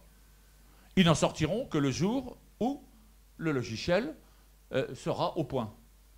Ah bon? Alors vous dites, bon, je vais essayer de leur parler parce que m'interroger. Alors je dis, bon, do you speak English? Alors l'autre il dit, non, non, moi je suis de Romorantin. Ah ben, you are French alors. Bon, oui, donc en fait ce sont essentiellement des Français et des Indiens. C'est-à-dire qu'en fait nos compétences se sont évaporées. Ah, alors il faut quand même se poser la question, est-ce qu'on fidélise? Bon, ça c'est un beau discours que vous pouvez poser à quelques-uns de nos petits camarades qui considèrent que dès qu'on gagne de l'argent, on n'est pas propre. Donc souveraineté des compétences, et puis la souveraineté, c'est les capacités, j'en dirai un mot, et je vais essayer d'aller un peu plus vite. Là, c'est pas pour faire plaisir à Poutine, mais ça c'est ma théorie personnelle. Nous ne devons plus raisonner la souveraineté telle qu'on la concevait au 19e et 20e siècle, la souveraineté extérieure de l'État, la souveraineté interne. Il y a ceux qui sont là pour assurer la diplomatie, la guerre, et ceux qui sont là pour la sécurité et la justice. En fait, la souveraineté, moi je l'imagine en forme de poupée russe, chaque poupée russe venant englober la plus petite, celle qui est en dessous. Et je dis qu'il faut commencer par raisonner la souveraineté individuelle. Votre souveraineté, ma souveraineté, notre ego numérique, ce qui fait, vous l'avez dit tout à l'heure, notre unicité, notre identité, ce qui fait que je ne suis pas le même que celui qui est à côté de moi. Et ça, pour moi, c'est l'essentiel. Et dans un monde où de plus en plus d'objets vont capter des données, parler sur moi, malgré moi, sans moi, contre moi, moi je veux savoir. Je veux connaître la transparence de l'algorithme. Par quel biais, enfin c'est pas le biais au sens algorithmique, mais par quel moyen vous avez pris telle ou telle décision me concernant? Expliquez-moi. Ça c'est important. Et si je n'ai pas cette souveraineté-là, toutes les autres sont sans intérêt pour moi. Arrive la souveraineté des personnes morales, celles qui, en quelque sorte, abritent l'enveloppe de mes activités quotidiennes. Ça peut être ma collectivité territoriale, ça peut être mon entreprise, ça peut être mon école, ça peut être tout ce qu'on peut imaginer. Si elles ne sont pas là, si elles ne sont pas souveraines, comment voulez-vous que je le sois? Et leur souveraineté doit, en quelque sorte, renforcer la mienne. Arrive la souveraineté de la France, de l'État, qui doit, justement, veiller à ce que toutes ces personnes morales, publiques ou privées, puissent, en quelque sorte, se développer dans une souveraineté numérique qui protège non seulement ces personnes morales, mais les personnes physiques. Arrive l'Europe, dont le job est de conforter la souveraineté de tous les États. Notre souveraineté nationale, aujourd'hui, dépend de la souveraineté européenne. Ça peut paraître paradoxal, mais quand vous entendez des gens dire « on va quitter l'Europe pour être souverain », mais ils sont malades, ces gens-là. Ils n'ont rien compris. Imaginez la France qui dit toute seule au reste du monde « oh, les amis, on va faire un RGPD ». Bon, vous avez la moitié du monde qui va dire « vive la France, ah, on aime bien Paris, Pigalle, les petites femmes, le Moulin Rouge, ah, puis le Bordiou, ah, excellent ». Bon. Mais le reste du temps, les autres vous diront bon, Français, vous êtes sympa, une fois de plus, cocorico, vous comment dirais-je, vous réagissez, mais comme chacun sait, le coq il chante fort, mais il est assis sur le fumier. Donc, l'Europe peut moins être importante. Et je termine sur un autre, enfin je termine cette partie-là, sur une autre idée, mais alors qui est beaucoup plus philosophico-politique, c'est la souveraineté du cybermonde libre. Il faut absolument que tous les pays qui partagent la même vision, les mêmes valeurs, eh bien, assurent la souveraineté de ce monde libre. Parce que vous voyez que ce n'est pas simplement les normes qui sont importantes, ce n'est pas les techniques qui sont importantes, c'est les valeurs. C'est quel est le pourquoi avant de poser la question du comment. Alors, évidemment, ça c'est très, comment dirais-je, discutable. Moi je dis qu'on est passé d'un moi sujet, j'étais un sujet dans les siècles passés, on est devenu citoyen, et aujourd'hui je pense qu'il faut qu'on arrive au moi souverain. Moi, je suis souverain, souverain de moi-même. Bon, c'est pas... Et ça rejoint ce que je disais dans mon discours d'introduction. Si l'Europe ne fait pas quelque chose, eh bien, on va forcément être demain, on l'est, dans un étau, avec d'un côté la liberté surveillée à l'américaine, l'affaire Prism, et de l'autre côté, la sécurité surveillée à la chinoise, où tout est capté, stocké, évalué, mesuré, sanctionné. Alors donc, nous, on doit être au milieu et créer une cybersécurité au service de la liberté. Et c'est ça le discours qu'il faut qu'on porte au reste du monde. Parce que si on le porte et qu'on le porte courageusement, ben vous allez voir que le reste du monde, il va revenir. Parce qu'il va dire enfin, enfin une porte de sortie. Une autre voie, comme je disais, et une autre voie, l'autre voie, chemin, et une autre voie, un autre discours. Le verbe est important. Je voudrais quand même vous montrer quelques exemples, puis j'ai accéléré parce que je ne voudrais pas abuser. Ça, c'est une carte mondiale d'un botnet qui s'appelle RetaDup. Alors, un botnet, c'est un système qui s'appuie sur des ordinateurs zombies. Vous avez ouvert une pièce jointe qui était un peu foireuse, et vous avez installé sur votre ordinateur un petit logiciel qui va permettre à un système de contrôle-commande, à une tour de contrôle, de prendre à un moment donné le contrôle de votre ordinateur pour faire quelque chose, pour faire des requêtes, ainsi de suite. Là, vous avez RetaDup. RetaDup, c'est un botnet qui a été découvert avec Avast et la gendarmerie il n'y a pas très longtemps, c'est juste l'an dernier, et le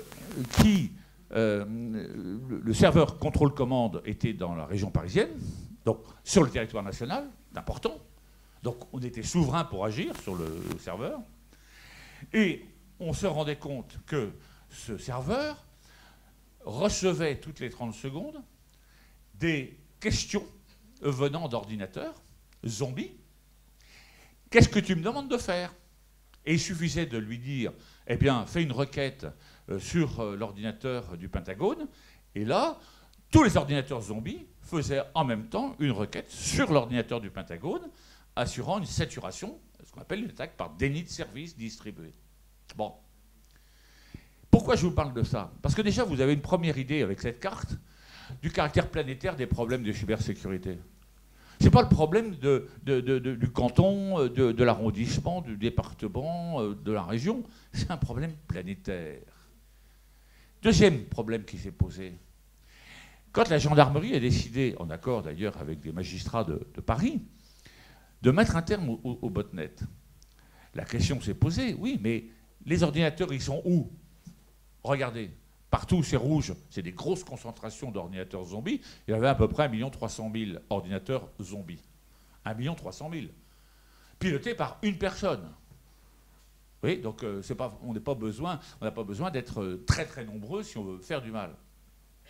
Et là, on a des gens qui ont dit, mais, ouais, mais dites donc, vous êtes allé nettoyer 1 300 000 ordinateurs. Vous avez donc fait une pénétration dans les systèmes des ordinateurs dans un territoire qui n'est pas français. Vous avez porté atteinte à la souveraineté de ces États. Bon, outre le fait qu'aucun de ces États n'a rien dit, la technique qui était utilisée était beaucoup plus subtile. Elle consistait à constater que si l'ordinateur venait toutes les 30 secondes demander des ordres, s'il avait un ordre, eh bien, il le répercutait. Si on mettait un ordre vide, rien. L'ordinateur lui-même se déconnectait du système. C'était une faille dans la conception même du botnet. Donc en fait, on a réussi à supprimer un phénomène mondial sans jamais rentrer sur le territoire où était l'ordinateur. En fait, l'ordinateur venait lui-même sur le nôtre recevoir l'instruction vide qui le sortait du réseau zombie. Vous voyez ? Et ça fait partie quand même des questions qui se posent. C'est jusqu'où je peux aller dans la lutte contre la cyberattaque en allant sur un territoire qui n'est pas le mien, en portant atteinte à la souveraineté. Regardez aussi, ça c'est le botnet Mirai. Alors ce botnet c'est la même chose. Mirai c'est le 12 mai, pardon. Non, pardon, excusez-moi. Le botnet Mirai c'est en septembre 2016 et c'est un blog qui a fait l'objet d'une cyberattaque. Regardez d'où viennent tous les ordinateurs zombies qui ont empêché le fonctionnement du blog de Brian Krebs. Ça vous montre bien que Si tout était sur notre territoire, on serait dans le cas classique, je cherche mon voleur, j'envoie le gendarme, je le mets devant son juge. Là, on est obligé de dire, une cyberattaque, c'est une atteinte à ma souveraineté, mais je ne peux plus maintenant la gérer tout seul. Il faut que je demande la coopération internationale. C'est-à-dire qu'en fait, si on veut être souverain, il faut qu'on mette toutes nos souverainetés en commun. Regardez, notre autre carte, c'est WannaCry, c'est le 12 mai 2017. Rançongiciel. Rançongiciel, c'est en fait tous les ordinateurs dont les données ont été frauduleusement chiffrées et à qui on a demandé une rançon.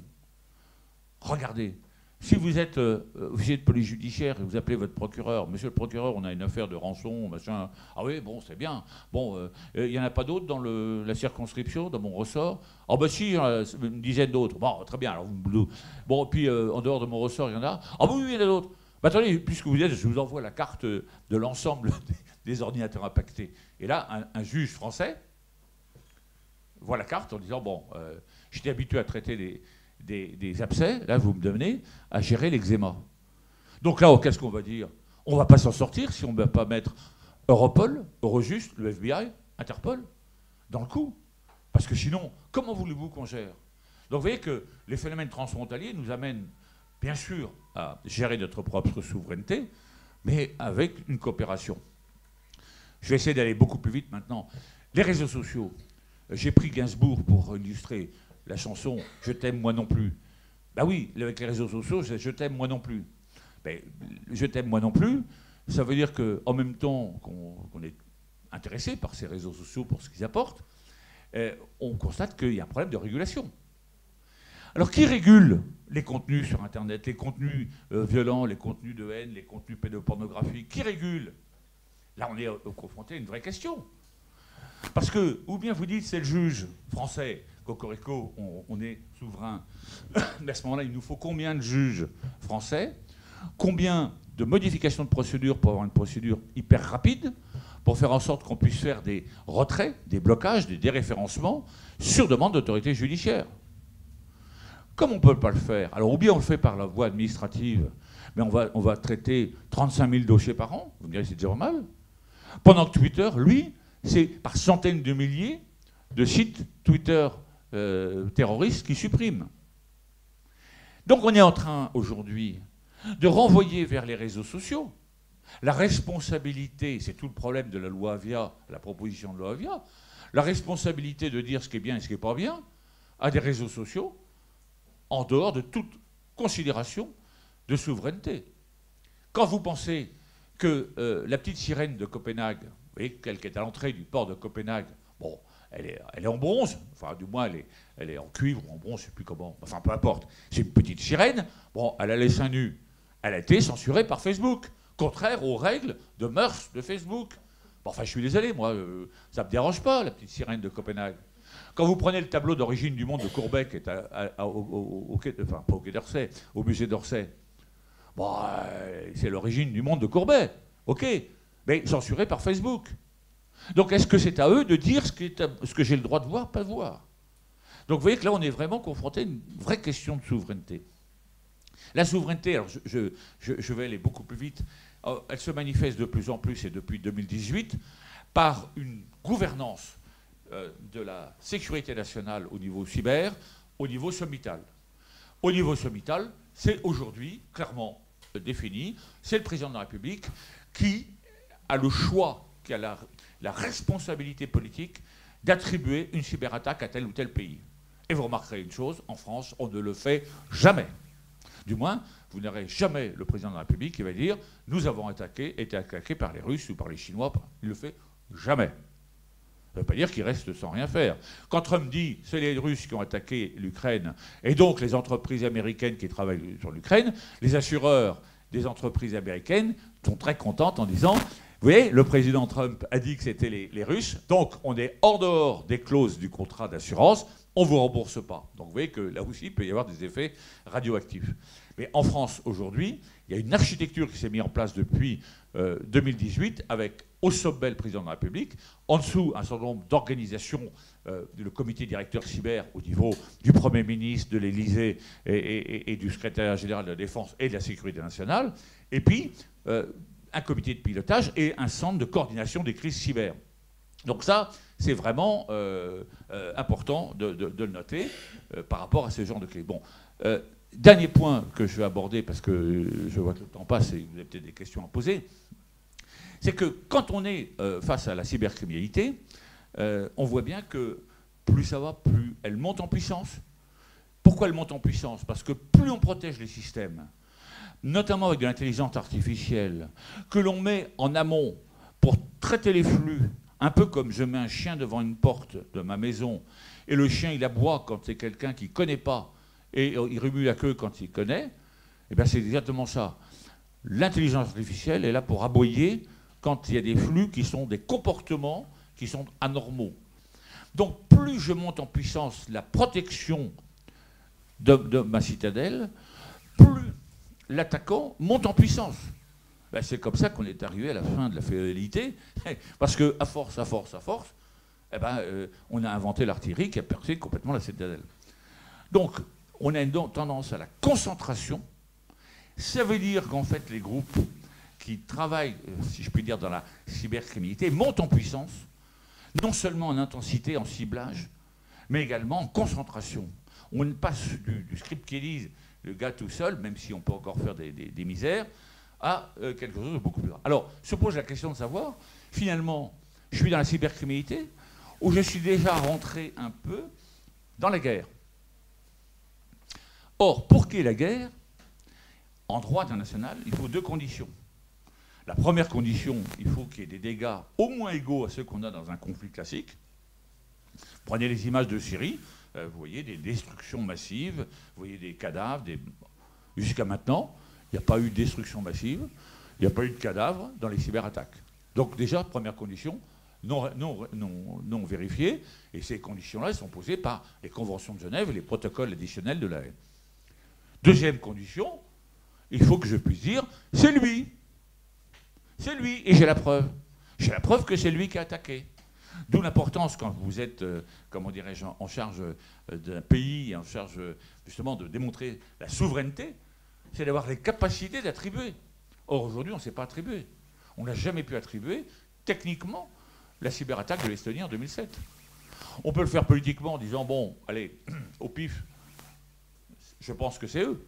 Mais techniquement, juridiquement, à l'ONU, vous n'irez plus à l'ONU avec une fiole en disant, regardez, ça c'est, comment dirais-je, la preuve de l'arme nucléaire de Saddam Hussein, alors que dans la fiole, il y a moitié ketchup et moitié Coca-Cola. Ça ne marche plus. Donc, on est obligé aujourd'hui, vraiment, de monter en puissance nos capacités, et nos capacités en termes de contre-cyber-attaque, avec notamment tout un dispositif qui prend en compte le fait qu'on ne peut pas dire que c'est une cyberguerre. En tout cas, dire le cyber dans la guerre, oui, ça, je ne serais pas absent du dispositif. On le voit bien avec tout le travail qui a été fait avec Jean-Yves Le Drian depuis 2012. Oui, depuis 2012. Et là, vraiment, on voit bien que cette capacité, on va dire, de riposte qui se met en place en France est un élément de la souveraineté. D'ailleurs, Florence Parly, il a dit il n'y a pas très longtemps devant les gens du FIC qu'elle prenait en compte complètement le cyber dans la guerre. Bon, je voudrais simplement, et je termine là parce que je vois notre ami qui se lève, dire qu'en fait, si on veut vraiment être souverain, par rapport à ces capacités, il faut développer ce que je qualifie la cyberpersuasion, qui est complètement différente de la cyberdissuasion, parce que la dissuasion ne s'applique pas à l'espace cyber. Quand vous faites de la dissuasion, vous êtes dans le nucléaire, avec des armes de non-emploi, alors que dans l'espace numérique, ce sont des armes d'emploi. Des armes de non-emploi qui sont peut-être multipliées. Quand vous êtes dans l'espace numérique, une arme numérique est one-shot. Quand vous avez tiré, on sait ce que vous avez fait, on sait comment a été construite votre arme, et elle ne peut plus servir une deuxième fois. Donc vous êtes obligé d'avoir tout un arsenal, et comme je le dis, c'est une combinaison de capacités réelles ou supposées. Donc vous voyez, je crois que dans l'espace numérique, la souveraineté repose beaucoup sur le silence, faire croire, laisser croire, mais même si c'est vrai, hein, mais ne jamais être trop précis. Avoir des capacités en recherche-développement, ça c'est absolument essentiel. Avoir un tissu industriel souverain, parce que si vous ne l'avez pas, ce n'est pas la peine. Avoir une véritable organisation par rapport au risque cyber. Je vous ai montré comment la gouvernance, l'échelon sommital, mais avec l'ANSSI, avec ComCyber, avec d'autres, et développer des partenariats publics-privés. Ça aussi, c'est important. Des compétences en matière de ressources humaines, je l'ai dit. Une robustesse de la résilience civile et militaire. Tiens, je les ai attaqués. Comment ont-ils repris l'activité? Comment ont-ils continué l'activité?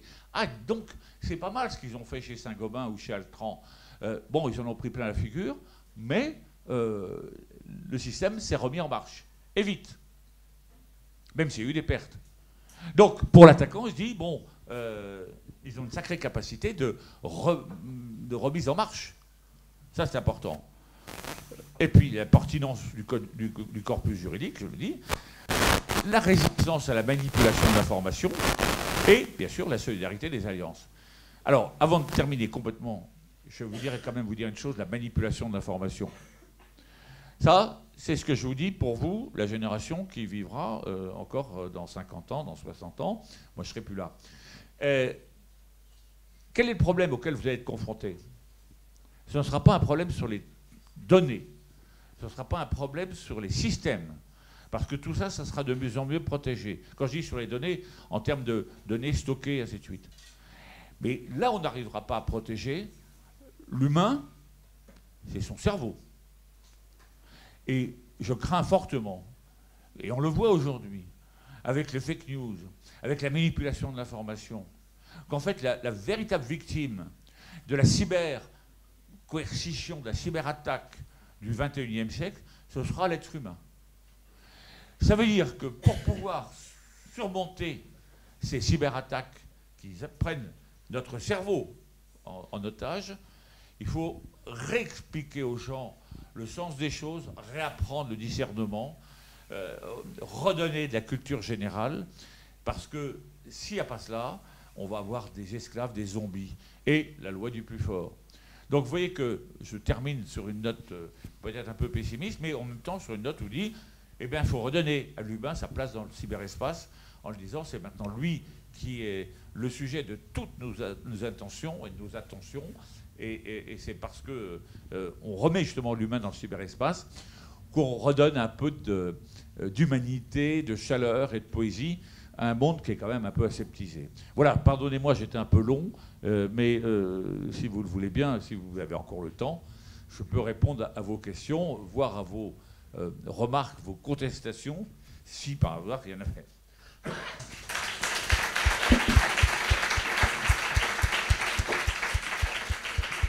Merci beaucoup, Général, pour cette présentation très complète. Et on va effectivement passer au temps des questions. Alors, merci de parler assez fort parce que je suis sourdingue. Merci beaucoup pour votre exposé. La Gendarmerie nationale a mis en place dans les années 2000 et jusqu'à aujourd'hui Genbuntu, donc qui est basé sur Ubuntu pour se passer de Microsoft dans leur système d'information. L'armée ne l'a pas fait, l'armée qui fait la guerre, pas la gendarmerie. Les services de renseignement non plus, qui sont encore aujourd'hui sous la menace de Palantir, par exemple, pour traiter leurs données. Est-ce que vous pensez que la France et l'Europe, si on est européiste, n'a pas une carte à jouer dans le logiciel libre et la construction de systèmes libres pour traiter les informations? Merci beaucoup. Oui, l'affaire des logiciels libres, ça tient d'abord à une culture maison, qui est particulière, qui n'a rien d'extraordinaire, mais enfin qui est quand même assez intéressante, parce que dans nos rangs, nous recrutons beaucoup d'ingénieurs qui seront officiers de gendarmerie, comme tout le monde, mais qui sont ingénieurs. Cette année, on a 3 polytechniciens qui rentrent, 25 ingénieurs qui rentrent sur titre. Et donc, on a toujours, nous, voulu développer maison nos propres systèmes, en se disant, quand on développe nos propres systèmes, ils tiennent compte de nos besoins terrain. Je vous donne un exemple. En matière de télécom, nous avons ce qu'on appelle le réseau Ruby. Il a été conçu conjointement par des officiers de gendarmerie, des sous-officiers de gendarmerie, des scientifiques, et des ingénieurs de chez Matra à l'époque, maintenant c'est Airbus. Résultat, quand vous avez Ruby, vous avez un truc qui correspond exactement aux besoins terrain. Je me souviens d'un ministre de l'Intérieur, dont j'étais conseiller, qui me dit « Ah, bon, votre truc là, les gendarmes, ça vaut pas chipette, c'est vieux. Moi, je vous ai mis pour les policiers un autre système. Je vous ai mis un autre système pour les pompiers. Ah, alors là, celui-là qu'il est bien. Oui, tempête Klaus. Tempête Klaus. Qu'est-ce qui reste debout? Uniquement le système des gendarmes, avec lequel le préfet utilise ce système pour pouvoir parler au maire. Et la tempête Klaus a sévi dans toute la région de Bordeaux, les Landes, ainsi de suite. Ça voulait dire quoi? Ça veut dire que quand vous êtes avec un produit maison, vous avez dû intégrer l'idée qu'un jour, tout foutrait le camp et qu'il fallait continuer à fonctionner. Ce qu'Antares et Acropole n'avaient absolument pas prévu, parce que c'est des gens qui n'étaient pas dans la maison, police ou pompiers, qui ont fait des trucs comme ils pensaient en disant on va se raccrocher à France Télécom. Oui, ben, quand le réseau France Télécom est par terre, il n'y a plus rien. Alors, vous allez me dire, quel est le rapport? Ben, c'est qu'en fait, on a toujours bidouillé. On a toujours essayé de créer nos propres systèmes, des systèmes correspondant à nos vrais besoins. Aujourd'hui, quand vous allez dans un commissariat, une brigade de gendarmerie, les prises de plainte se font avec un logiciel fait par la communauté des gendarmes qui bidouille. Mais qui bidouille bien. Et comme il était bien, ben on a fait le LRPGN, et puis la police a fait la même chose a pris notre système pour ses propres applications. Alors, quand il s'est agi justement des problèmes Microsoft, là, on a eu à la fois l'idée qu'on pouvait faire, nous, travailler avec les communautés de logiciels libres, et en même temps, on avait un problème de finance. Parce que les licences Microsoft, ça coûtait très cher. Et donc, on a fait des économies considérables. Donc, si vous voulez, on a joué à la fois la conception par une communauté open et en même temps une très grande économie. Bon, ça crée une petite zizanie avec la défense qui a pris effectivement une situation un peu open bar avec Microsoft. Bon, je ne sais pas si ça continuera. Je sais qu'ils discutent un peu de temps en temps sur le sujet en se disant que, somme toute, la solution qui a été prise par la gendarmerie n'était pas forcément complètement mauvaise. Sur Palantir, c'est très compliqué. C'est très compliqué. Alors, je vais vous dire, pour toutes... J'en discutais hier soir parce que j'avais une réunion cyber avec des personnes, notamment l'ancien patron de la DGSI, sur Palantir. C'est vrai que c'est un produit américain. Bon, il ne faut pas se faire d'illusions, un produit américain. Bon. Il a fallu, avec les attentats terroristes, rapidement avoir des moyens pour traiter l'information et des moyens compatibles avec ceux des Américains. Sur l'étagère, il n'y avait pas dont on avait besoin en France. Et, alors, on peut toujours discuter, mais en matière de terrorisme, la coopération franco-américaine est une coopération exceptionnelle. Donc, si vous voulez, ça fait partie un petit peu de la corbeille de la mariée. Maintenant, vous dire qu'on ira jusqu'au bout avec Palantir, j'en suis pas certain. Mais parfois, c'est ce que me disent les gens qui ont choisi Palantir, l'abandon de souveraineté dans une mesure correspondait à un besoin urgent de coopération étroite avec les services américains. Donc, interopérabilité des systèmes, compréhension mutuelle rapide, et voilà. Mais je reconnais, et tout le monde se pose cette question, est-ce que finalement, par Palantir, on n'a pas plein d'informations qui passent à nos amis américains? Je vous signale d'ailleurs que vous avez d'autres textes, le FISA, notamment américain, qui a à peu près les mêmes effets que le Cloud Act, s'agissant de la lutte contre le terrorisme. Donc, bon, voilà. Et je ne sais pas si j'ai répondu à votre question. Tout ce que je peux vous dire, c'est que pour nous, Microsoft, c'était à la fois une réaction culturelle par rapport à notre capacité de créer nous-mêmes nos propres systèmes, et aussi une réaction financière, parce que ça nous permettait d'économies dans un budget contraint. Et puis, par ailleurs, Palantir, la dernière information que je t'ai dit hier soir, bon, c'est bien, c'est pas top, mais ça correspond à un besoin du moment. Voilà. Oui, pardon. Oui, bonjour, David Kahn, Fédéral Europe. Est-ce que vous pourriez préciser les équilibres des forces en matière cyber, notamment en ce qui concerne l'offensive et la défensive? Quels sont les acteurs les plus efficaces, les plus dangereux? Deuxième question, vous avez parlé de Huawei et de la 5G. Est-ce que vous voyez une solution européenne et si oui, à quelle échéance? Et troisième question, au niveau du cloud local dont vous avez expliqué l'intérêt, à quelle échéance vous le voyez remplacer la 5G? Merci. Alors, la dernière question, je ne l'ai pas... Vous avez parlé d'un cloud local qui permettrait d'éviter de passer par la 5G. Enfin, pardon, par le cloud voilà, du général. Du cloud computing, c'est ça? Voilà. Le edge computing, c'est ça? Edge computing, c'est ça. Et savoir à quelle échéance on peut espérer que ça remplace le cloud qu'on connaît actuellement. Ah oui. Première question, le défensif et l'offensif. En France, on a fait un choix. On a séparé le pompier du combattant. L'ANSSI, l'Agence nationale de la sécurité des systèmes d'information, et le pompier. Et le pompier, il prévient les incendies et il intervient pour lutter contre l'incendie. Et l'ANSSI se refuse à faire toute action offensive parce que quand l'ANSSI va avoir une entreprise, l'entreprise reçoit l'ANSSI en disant ce n'est pas un service de renseignement, ce n'est pas un service des moustachus, vous voyez ce que je veux dire, et ça a beaucoup clarifié la situation. Et on a dit l'offensif, ce sont les armées et d'une manière complètement, comment dirais-je, obscure, enfin je cherche le terme, la DGSE, le secret, ce qui est secret, ce qui est clandestin, voilà, le mot clandestin. Le mot clandestin, c'est-à-dire que ce qui est clandestin ne se voit pas, et puis on ne sait pas qui c'est. Bon. Donc en France, il y a deux grands opérateurs, si je puis dire, de l'offensif, c'est les armées et la DGSE, qui travaillent généralement avec une entité de la DGA qui s'appelle DGAMI, maîtrise de l'information. Ce que je vous dis n'est pas classifié, vous le trouverez dans Internet, qui se trouve à Rennes.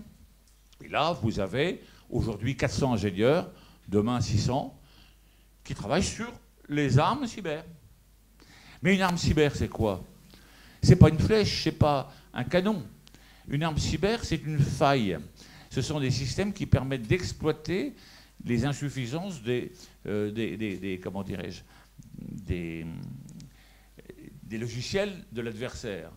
Et comme je vous l'ai dit, à partir du moment où on a ce qu'on appelle les failles 0D inconnues, là c'est très fort, c'est très puissant, parce que le jour où on va l'utiliser, ça va faire très mal, puisqu'il n'y a aucun pare-feu, il n'y a aucun antivirus qui permet de résister. Donc c'est là où on étudie, on met en œuvre des armes cyber. Ces armes cyber, elles peuvent servir notamment dans les opérations aujourd'hui en Syrie, en Irak, quand l'armée française au Mali intervient, avant, pendant, après, il y a toujours une petite giclette fraîcheur, c'est le double effet qui se coule, je t'envoie un peu d'artillerie, mais tu as aussi ta giclette fraîcheur numérique. Donc ça, c'est aussi des actions, y compris des actions dans la guerre informationnelle, parce qu'on l'oublie, les Russes, eux, définissent l'espace numérique comme l'espace informationnel. Et donc, les actions dans l'espace numérique, les actions offensives, ne sont pas forcément des actions avec des bombes logiques, si je puis dire, avec des exploitations de failles 0D, des failles inconnues. Ça peut être aussi toute une action de contre-propagande, une action qui permet de, comment dirais-je, de neutraliser, y compris physiquement, des systèmes où on émet sur les réseaux des informations qui peuvent porter atteinte aux troupes, porter atteinte à la sécurité des opérations. Donc ça, tout ce qui est offensif, chez nous, c'est différent. Si vous allez aux États-Unis ou au Royaume-Uni, tout est mélangé. Et aujourd'hui, alors je ne vais pas encore faire du cocorico, mais le modèle français est un modèle sur lequel beaucoup de pays s'appuient en disant au moins, il n'y a pas de mélange des genres. Toutefois, vous comprenez bien qu'entre le guerrier et le policier ou le gendarme, il faut un minimum de passerelles, parce que nous, dans les enquêtes, on peut découvrir des choses qui intéressent la cyberdéfense. Et la cyberdéfense, dans ces opérations, peut découvrir des choses qui intéressent la lutte contre la cybercriminalité. Donc là, pas de mélange des genres, mais c'est un peu comme les séparations des pouvoirs en France. Ça n'interdit pas les pouvoirs de parler et de coopérer ensemble. Oui, donc voilà pour la première partie. La deuxième, vous m'avez parlé de... Le réveil européen. Ah, le Huawei européen. Nous avons deux entreprises en Europe, Ericsson et Nokia, qui ont un potentiel important. Alors, on est moins en retard grâce à Ericsson et Nokia que le sont les Américains. Comme le dit d'ailleurs justement Thierry Breton, la majorité des brevets 5G sont des brevets européens. Donc on n'est pas complètement perdu. Simplement, il faudrait peut-être donner à ce tissu Ericsson-Nokia, à condition que les deux s'entendent. Vous voyez, on revient toujours sur le même problème. À condition que les deux s'entendent, il faudrait vraiment leur donner les capacités financières de devenir vraiment à court terme un géant et d'être la réponse soit à Cisco, soit à Huawei. Vous remarquerez une chose, c'est que les Américains ont dit, le ministre de la Justice américaine a dit qu'il n'écartait pas l'idée de prendre le contrôle d'Ericsson et de Nokia. Vous voyez jusqu'où ça va. C'est-à-dire qu'en fait, les Américains ont bien compris qu'il y avait deux fleurons et que ces deux fleurons pouvaient peut-être leur damer le pion avant qu'eux puissent rattraper le retard. Donc oui, en Europe, on a un réseau de recherche, de développement, on a des scientifiques, on a tout ce qu'on veut, on a les cryptologues, on a tout. Il nous manque qu'une chose, c'est une volonté politique. Alors, elle a l'air de vouloir s'exprimer aujourd'hui, mais je crois que la 5G va être un révélateur de cette question, et ça va aller très vite, et notamment parce que dès qu'on va commencer à mettre en place la 5G, on va avoir ce problème du traitement des données à courte distance, d'où le développement de ce fameux edge computing qui va s'opérer, je vais vous dire, d'ici 2025, et surtout entre 2025 et 2030. Quand on parle de la transformation numérique, il faut dire une chose, c'est que entre 2025 et 2030, on ne reconnaîtra plus la société dans laquelle on vit aujourd'hui. Tant les choses auront changé, se seront accélérées. Vous voyez, ça c'est... Donc ça c'est Huawei. Et puis alors, le troisième point... Ah ben oui, le edge computing. Bon, je ne sais pas si j'ai répondu à votre question, mais... Et au niveau des acteurs les plus puissants en matière de cyber Au niveau des acteurs les plus puissants en matière de guerre, cyberguerre. Bah, écoutez, bon, tout ce qui est asiatique, chinois, coréen du Nord sont bons. Les Russes sont très bons. Les Russes sont bons parce que le jeu, vous voyez, les échecs, la théorie du jeu, c'est très, très dans la mentalité russe, dans la culture russe. Et n'oubliez jamais une chose, c'est que nous avons commis une erreur monumentale en 1989. Quand l'Empire soviétique s'est effondré, notre devoir aurait été à l'époque de tendre la main aux Russes en leur disant maintenant on change, on fait un nouveau monde. Qu'est-ce qu'on a fait à ce moment-là? On les a humiliés. Et cette humiliation, elle se traduit aujourd'hui par l'attitude de Poutine. L'attitude de Poutine qui regarde beaucoup plus vers la Chine, vers la Turquie, avec les difficultés qu'on connaît, au lieu de regarder vers l'Europe. Là, on a loupé une occasion. Et aujourd'hui, Poutine nous le fera payer. Et il nous le fait payer par toutes les tentatives de déstabilisation. Si vous croyez un seul instant que l'affaire Griveaux est une affaire entre une femme, un homme et un autre, tout ça à Paris, dans un contexte... Mais c'est faux. Tout ça, c'est complètement organisé, orchestré. Jusqu'à la question qu'on peut se poser... Est-ce que le gars, dont le nom m'échappe, et qui a une tête d'ailleurs, le gars à sortir du bagne, ce gars-là, il est vraiment en froid avec les Russes?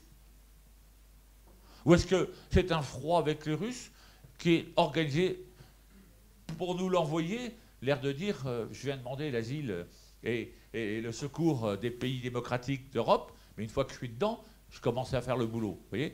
Donc, je ne veux pas dire qu'il faut faire de l'anti-russe aujourd'hui, mais il ne faut pas se faire d'illusions non plus. Encore une fois, nous on parle d'espace numérique, les Russes ils parlent d'espace informationnel. Ça veut dire que pour eux, c'est l'information qui compte. Et donc la bataille, elle sera sur la guerre de l'information. On le sait, c'est comme ça. On parle beaucoup des Russes, mais Israël, quelle est la place d'Israël au niveau cyber, en termes de puissance? Pardon, excusez-moi. On parle beaucoup des Russes, mais on parle peu d'Israël finalement. Même il y a Israël, 2 jours, il y a eu un super reportage sur la juste une cyberguerre. petite... On parlait pas d'Israël. Oui, petite anecdote vécue. En 1999, je fais partie d'une délégation qui est reçue en Israël. Et avec plutôt un regard sur le conflit classique, avec les pays environnants. Et là, nous avons un ministre israélien qui s'appelle Shlomo Ben-Ami, qui nous emmène au pied du Golan. Bon. Alors, un truc complètement surréaliste, on est au pied du Golan, il y a le Jourdain, le Golan, et puis des tentes avec du café, des nyama-nyama, enfin vous voyez le truc très bien, comme on sait recevoir. Bon, de temps en temps, il y a des avions qui passent en Razmot, et on entend, parce qu'on est juste à la frontière avec le Liban, on entend et on voit les bombes exploser sur le Hezbollah. Bon, c'est intéressant comme... Bon, et là, il nous dit, écoutez-moi, je vais vous dire une chose. Vous voyez le Golan, c'est comme si c'était Neuilly-sur-Seine, pour vous, Paris. Derrière, il y a les chars syriens, enfin, ce qu'il en restait, enfin, ça existait à l'époque. Hein. Nous n'avons pas de recul stratégique. C'est comme si je vous disais, votre ennemi est à Neuilly. La seule manière pour nous de régler les problèmes de la distance stratégique, c'est d'avoir la supériorité numérique. Nous allons, nous en Israël, créer un gap numérique avec tous ceux qui nous entourent. Et c'est à partir des années 99, alors nous à l'époque, on a écouté ça en disant, qu'est-ce qu'il nous raconte parce que oui, nous, on entrait tout juste dans Internet, vous voyez ce que je veux dire, hein. On était encore dans le Minitel, on essayait de comprendre comment le Minitel pouvait lutter contre les adversaires. Sauf que les Israéliens ont démontré qu'ils étaient capables de trahir tous les systèmes radars de nos voisins, de leurs voisins, pour faire des attaques avec des avions qui n'étaient pas vus. Et ils sont vraisemblablement à l'origine de la cyberattaque de Natanz en Iran, où il y a 1000 centrifugeuses qui sont passées à la poubelle et qui ont empêché le programme nucléaire iranien d'aller jusqu'à son terme, à l'époque. Donc, les Iraniens, les Israéliens ont créé la Silicon Valley en partant du principe que, pour pouvoir développer un numérique, un écosystème qui a du sens, il nous faut des hommes et des femmes, des centres de formation, des centres de recherche, des start-up, des incubateurs de start-up, les armées, les moyens, tous les moyens regroupés pour qu'on fasse monter la mayonnaise. C'est bien d'avoir des œufs, c'est bien d'avoir de l'huile, c'est bien d'avoir de la moutarde. Mais si vous mettez tout ça dans le bol et que vous mettez tout ça en mouvement, vous avez la mayonnaise. Eh bien, exactement ce qu'ont fait les Israéliens. Et aujourd'hui, on peut dire qu'en matière de cybersécurité, les Israéliens sont vraiment au top du top. Vraiment au top du top. Ça, d'ailleurs, ils organisent un FIC beaucoup moins bien que le mien, mais qui est quand même intéressant aussi de ce point de vue-là. Je crois qu'on va s'arrêter là pour les questions. Merci beaucoup, Général, pour votre intervention.